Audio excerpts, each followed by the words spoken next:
As we continue step 3, we'll explore our human nature as doubters and the experience of coming to know that our goal is to cultivate a relationship with a higher power. Have you ever felt that there are things beyond your control, that you were naturally incapable of grasping and developing a manner of living that demands rigorous honesty? You're not alone. As we read the chapter titled How It Works, we realize that the authors present their case logically, laying it out for us in a way that allows for self-discovery without any self-condemnation. The authors wrote this book in a way that avoids offense, allowing us to confront our own truths without self-condemnation. It's a process of self-discovery and growth. Sometimes we find it challenging to be honest with ourselves, to acknowledge our internal emotions and thoughts. We may have difficulty accepting where we truly are. But here's the beauty of it. By sticking around and immersing ourselves in this journey, we begin to realize how sick we all have been. When we embark down this path, armed with the facts about ourselves, we begin to recognize our own selfishness, dishonesty, resentment, and fear. We begin to recognize the burdens of guilt we have been carrying around, the shame and the remorse of past actions.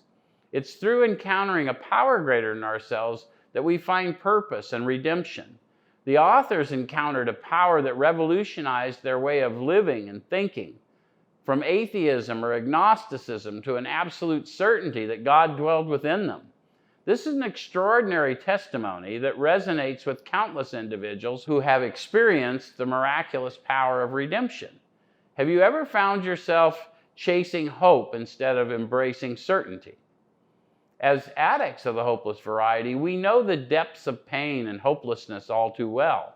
However, we're being shown the pathway to the opportunity to discover certainty in a higher power that accomplishes what we could never do on our own. However, there is work to be done. We must be willing to take certain steps, to be fearless and thorough from the outset, and not be underserved by half measures on our part. We must let go of old ideas, confront our balking natures, and embrace the perfect power that resides within our imperfect selves. By embracing this manner of living, we discover the power of serving others and living a life of purpose. Our actions testify to the encounter we have had with the restorative power within us.